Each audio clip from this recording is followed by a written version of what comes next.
Hello student, स्वागत है आपके अपने यूट्यूब चैनल में। तो इससे पहले पिछले वीडियो में हम लोग जो है पिछले क्लास में क्या कवर किए थे, गयासुद्दीन तुगलक। आज हम लोग कवर करने वाले हैं क्या, मोहम्मद बिन तुगलक। मोहम्मद बिन तुगलक का जो कार्यकाल है वो 1325 से लेकर 1351 तक इसका कार्यकाल रहता है। ठीक है, मोहम्मद बिन तुगलक का कार्यकाल कब से कब तक है, 1325 से 1351। इसके पिताजी जिसका नाम था गयासुद्दीन तुगलक, उसका कार्यकाल था 1320 से लेकर 1325 तक, है ना। अब देखिए 1325 में गयासुद्दीन तुगलक की मृत्यु हो जाती है। मृत्यु होने के बाद इसका बेटा यानी कि मोहम्मद बिन तुगलक गद्दी पर बैठता है। कहा जाता है कि मोहम्मद बिन तुगलक को एक उपाधि प्रदान की गई थी गयासुद्दीन तुगलक के द्वारा, जो था जौना खां। क्या नाम था, जौना खां। ठीक है, 1325 ईस्वी में यह तुगलक का ये दूसरा शासक बन के गद्दी पर बैठता। जब यह शासक बनता है, गद्दी पर बैठता है, तो सबसे पहला काम ये क्या करता है, तो सबसे पहला काम यह करता है कि जितने भी उलेमा वर्ग थे, उन सबको बातों को नजरअंदाज करता है। उन सभी के बातों को नजरअंदाज करता है और कहा जाता है कि वह एक धर्म निरपेक्ष राज्य की स्थापना के लिए आगे बढ़ता है। अब एक धर्म निरपेक्ष राज्य की स्थापना के लिए मोहम्मद बिन तुगलक जो है वो आगे बढ़ता है और अपने उलेमाओं को नजरअंदाज कर देता है, उनकी बातों को नजरअंदाज कर देता है। अब बताइए, उलेमाओं का बातों को अगर नजरअंदाज करेगा कोई शासक, तो उलेमा लोग शांत रहेगा? बोलिए, नहीं ना शांत रहेगा, नहीं रहेगा। तो उससे खफा हो जाते हैं, किससे, मोहम्मद बिन तुगलक से। लेकिन इसको कोई फर्क नहीं पड़ता है कि आप हमसे खफा हो गए। वह क्या चाहता था, वह एक धर्म निरपेक्ष राज्य बनाना चाहता था। कौन, मोहम्मद बिन तुगलक। कहा जाता है कि मोहम्मद बिन तुगलक के समय में मंगोल लोग आक्रमण किया था, है ना। अब मंगोल लोग जो आक्रमण किया था वो 1326-27 में, 1326-27 में। तो मंगोल लोग जो आक्रमण करता था, तो उससे बचने के लिए इसने जो है एक नगर की स्थापना की थी, जिस नगर का नाम था आपका क्या, तुगलकाबाद। तुगलकाबाद एक नगर, एक किला का स्थापना किया गया था। वो किसके द्वारा, मोहम्मद बिन तुगलक के द्वारा, है ना। कि कुछ अगर ऐसा घटना घटता है तो उस किले में जाके, उस नगर में जाके अपने आप को वह बचाव कर सकता था। कहा जाता है कि मोहम्मद बिन तुगलक जो है स्वर्ण जड़ित ईंटों से महल बनवाया था और उसके बीच में एक कुंड का निर्माण किया गया था और उस कुंड में बहुत सारे सोना चांदी डाल के रखा गया था।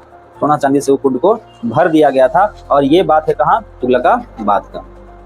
तो तुगलकाबाद का निर्माण किया गया मोहम्मद बिन तुगलक के द्वारा। मोहम्मद बिन तुगलक शासक बनता है, जिसका उपाधि हो गया जौना खां।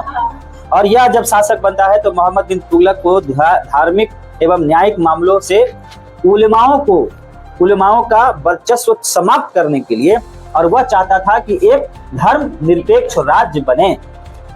मोहम्मद बिन तुगलक, अब धर्म निरपेक्ष राज्य बने, कोई उलेमा चाहेगा कि नहीं भाई ऐसा नहीं होना चाहिए, हम लोग का राजस्व ज्यादा, हम लोग का वर्चस्व ज्यादा होना चाहिए। लेकिन वो तो शासक था, वह तो उसके राज्य में हिंदू भी रहा करते थे और मुसलमान भी रहा करते थे। समझ रहे। तो ये तो हो गया उसका अपना तरीका, स्टाइल के। वो क्या चाहता था कि एक धर्म निरपेक्ष राज्य बनाना चाहता था। कौन, मोहम्मद बिन तुगलक। एक नगर का स्थापना कर दिया था जिसका नाम क्या है, तुगलकाबाद। बस समझ रहे। तुर्कों से बचने के लिए 1326-27 यानी कि जब वह गद्दी पर बैठा, उसी समय में तुर्क आक्रमणकारी जिसका नाम था तर्मशिरीन, इसके अगुवाई में यहाँ पे हमला किया गया था 1326-27 में। बात समझ में आया। कहा जाता है कि तर्मशिरीन, इसके बारे में चर्चा कर लेते हैं। तर्मशिरीन जब अपना सेना को लेकर आगे बढ़ा तो वह सिंध तक आगे आ गया था, सिंध तक। ये घटना जब ये मोहम्मद बिन तुगलक गद्दी पर बैठता है तब का। सिंध, समझ रहे, सिंध इधर से पाकिस्तान वगैरह, जम्मू वगैरह, पंजाब वगैरह, सिंध, झेलम वगैरह सब नदी है ना, ये सिंध तक ये पहुंच चुका था। और इस मंगोल का एक टुकड़ी जो था वो दिल्ली से 65 किलोमीटर पीछे तक पहुंच गया था। मतलब दिल्ली से मात्र 65 किलोमीटर पीछे तक आ गया था मंगोल का सेना का एक टुकड़ी, जिससे हम लोग एक जगह था उसको हम लोग मेरठ के नाम से भी जानते हैं, कि मेरठ तक भी वो पहुंच चुका था। अब ये बात जो है पता चलता है कि इसको मोहम्मद बिन तुगलक को जब पता चलता है कि मंगोल हम लोगों पे हमला कर दिया है और मात्र 65 किलोमीटर दूर पर मंगोल है, तो कोई भी शासक रुकेगा नहीं।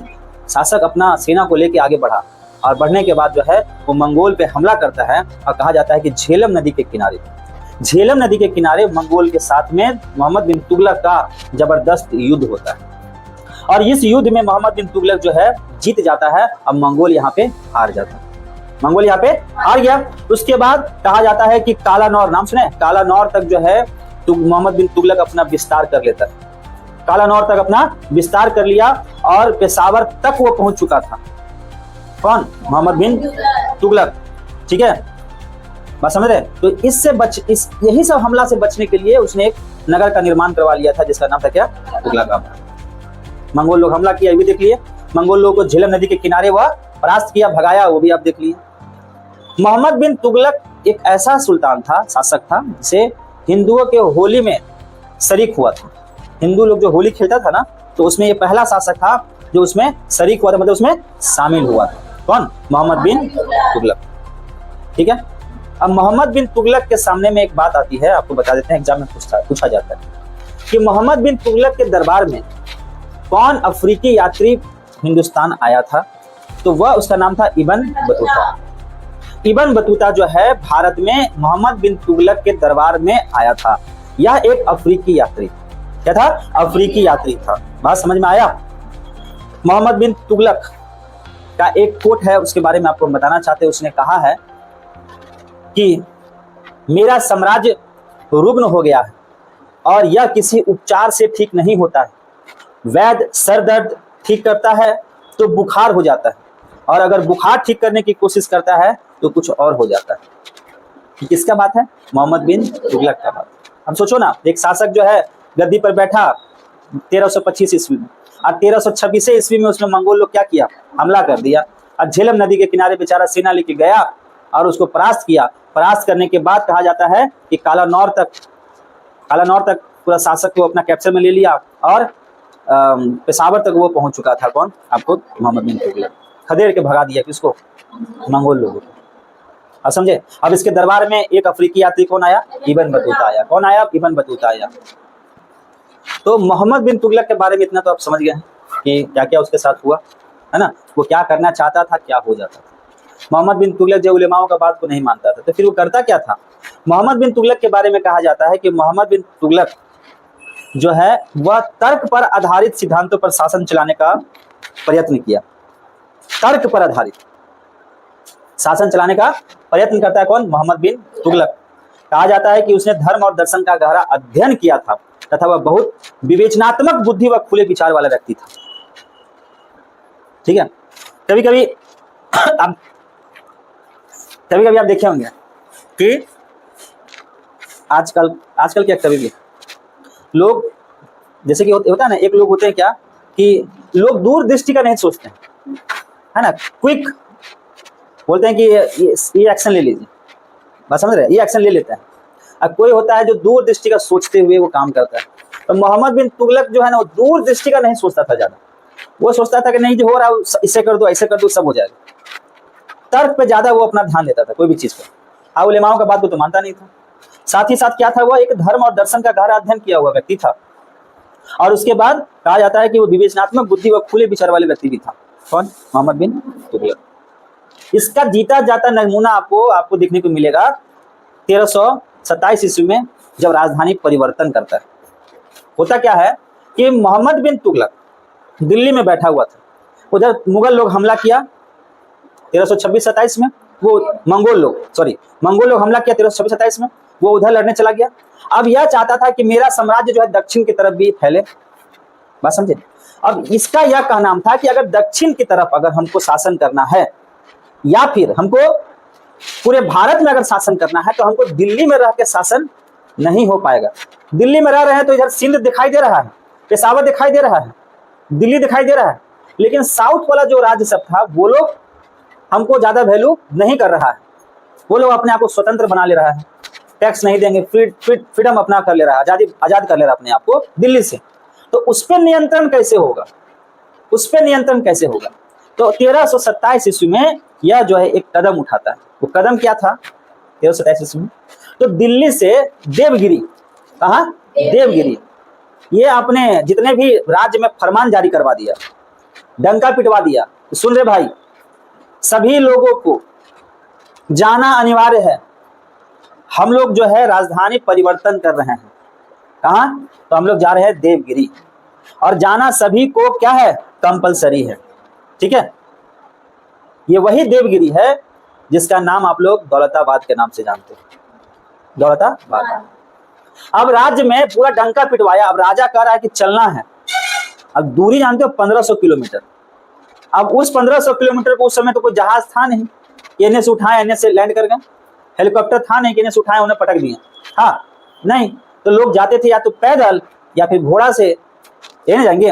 अब सोचिए घोड़ा से या फिर पैदल, अब पूरा सामान को लेके जाना है, खाली अपने नहीं, पूरा सामान के साथ शिफ्ट करना है वहां पे। अब शिफ्ट करने का तर्क क्या दिया गया? शिफ्ट करने का तर्क यह है कि अगर मैं देवगिरी में रहूंगा तो मैं वहां से उत्तर भारत को भी देख सकता हूं और दक्षिण भारत को भी देख सकता हूं, यानी कि मेरा पूरा साम्राज्य जो है वो हमको दिखाई देने वाला है अगर मैं एक सेंटर में रहूंगा तो। यह सोच था किसका? मोहम्मद बिन तुगलक का। अच्छी बात है, अच्छी सोच है, लेकिन अच्छा सोच के साथ साथ में किया कौन चीज? ये फरमान जारी कर दिया कि सबको जाना अनिवार्य है, सबको। कोई आदमी बोला नहीं जाएंगे तो सोच लेना, माने सब अपने भी गए, गुड़िया बिस्तर लेके भी गए। कहा जाता है कि आया जब इन लोग देवगिरी, 1500 किलोमीटर का कुछ चलेगा तो बताओ उसका क्या हालत होगा। जैसे आप लोग इतिहास सुन रहे थे, सबका आंख भरा भरा लग रहा है कि रात में सोए नहीं है, रात भर जगे हैं। कोई ऐसे देख रहे हैं तो कोई ऐसे देख, सुन रहे हैं कि नींद में सुन रहे हैं, कोई जबरदस्ती भी सुन रहे हैं, कोई जबरदस्ती भी सुन रहे इतिहास नहीं। तो हुआ क्या फरमान जारी किया कि भाई चलना है सबको, चलिए, सरकार कह रहे थे चलना है। गया बेचारा, 1500 किलोमीटर जाना है, पहाड़ी पार करके, नदी पार करके, खेत पार करके। कितना आदमी लोग बेचारा मर गया, कितना आदमी मर गया। इस क्रम में पहुंचा देवगिरी, राजधानी बना दिया, बहुत बढ़िया। और राजधानी बनाया तो राजधानी बनाने के बाद बड़ा खुश हुआ कि अब जो है हम लोग भारत पे पूरा अधिकार कर सकते। दिल्ली भी दिखाई देगा, ऐसा दक्षिण भी दिखाई देगा। लेकिन आप एक चीज को हमेशा नोटिस कीजिएगा, कभी कभी कोई चीज आपको जैसे कि आपको इसको ऐसे समझिए आप, जैसे कि कोई इंसान को कोई भी नया चीज बहुत प्यारा लगता है, नया चीज बहुत प्यारा लगता है, लेकिन पुराना चीज उसको क्या लगता है? बहुत खराब लगता है। काहे कि वो पुराना हो गया, उसका कोई अब वैल्यू नहीं रहा। लेकिन नया चीज उसको इसलिए पसंद लगता है क्योंकि वो नया, एकदम नया है, समझ रहे हो, नया है। और वही चीज मोहम्मद बिन तुगलक को लग रहा था कि दौलत, अब कहाँ आ गए हम लोग? देवगिरी में आ चुके हैं, अब ये नया राजधानी है, दिल्ली वहां है। लेकिन आप ध्यान रखिएगा, नया चीज यानी कि नया चीज जो होता है, अगर आप उससे खेलते हैं तो वो कुछ ही घंटा या कुछ ही दिनों तक आपको अच्छा लगेगा, फिर अंततः आप पहुंचते हैं कहाँ? उसी पुराना चीज के पास। सही बात है गलत बात? सही बात है कि नहीं? नहीं सही बात है। वही बात हुआ मोहम्मद बिन तुगलक के साथ। ये जब पहुंचा देवगिरी, तो देवगिरी पहुंचा, शुरुआत में इसको खूब मन लग रहा था, लेकिन इसका जो मन था ना वो संतुष्ट नहीं हो पा रहा था यहाँ पे रह के। उसको लग रहा था कुछ ना कुछ कमी है, कुछ ना कुछ कमी है, तो उसको मन चित नहीं लग रहा था, समझ रहे? तो नया नया चीज में आपको खूब इंटरेस्ट लगेगा, और जब नया चीज आपको लगने लगेगा बोर, तो फिर आप कहाँ भागिएगा? पुराना चीज के पास। वही मोहम्मद बिन तुगलक कर रहा। तुगलक को लगा कि वो साला यहाँ मन नहीं लग रहा, एक साल रहा तो मन अब नहीं लग रहा, तो अब कहाँ मन लगेगा? चलो दिल्ली। फिर फरमान जारी किया कि भाई कम बैक टू दिल्ली सब चलो कहाँ? दिल्ली। सब दिल्ली उठने लगा, दिल्ली चलने लगा। बात समझ में आया? जब वहां जब पहुंचा था वहां पे वह देवगिरी में, तो देवगिरी का नाम वो रख दिया था क्या? दौलताबाद। बड़ा प्यार से, जब आप नया नया सामान कोई चीज लीजिएगा ना तो उसका बड़ा प्यार से नाम रखिएगा, एकदम नहीं रखते हैं। जैसे कि कोई भी चीज लिए, मोबाइलें लिए तो मोबाइल को बड़ा संभाल के रखते हैं, और जैसे ही पुराना हो जाता है तो अरे यार फेंको इसको, नहीं, उसे कोई वैल्यू नहीं, पुराना चीज का कोई वैल्यू नहीं। तो जब पहुंचा ये देवगिरी तो लग दिया नाम कौन सी? Daulatabad. Oh my God, Daulatabad. उसके बाद उसको खुद मन नहीं लगने लगा। अब मन नहीं लगने लगा, इसका नतीजा यह हुआ कि वह फरमान जारी करता है फिर जनता के बीच में, सब चलो दिल्ली। लो 1500 किलोमीटर आए, अब 1500 किलोमीटर जाएं। देखो बात समझो, ये दूरदृष्टि का सोच नहीं रखता था। समझ रहे हो बात को? दूरदृष्टि में समझ रहे हो कि आगे क्या होने वाला है। जैसे कि तुरंत कर लो कोई भी चीज को, हो गया सो हो गया। दूर में एक्शन क्या होगा, रिएक्शन क्या होगा, ये नहीं समझता था, क्योंकि राजा था।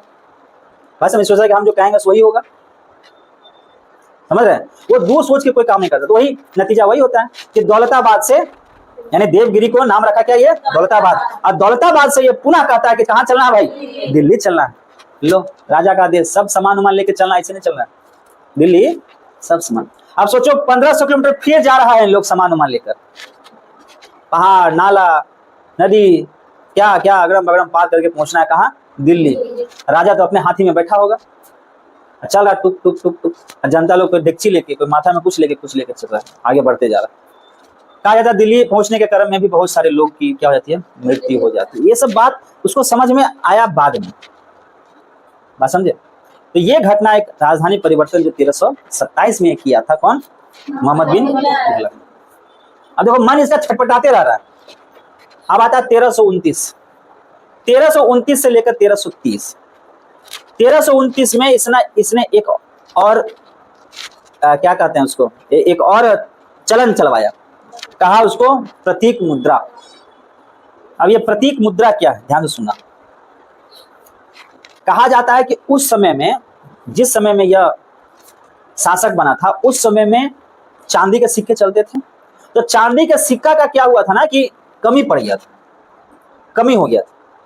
और आप सुने होंगे चीन में एक कबीलाई जीवन जिया करता था, ठीक है, ठीक है, चीन मंगोल लोग।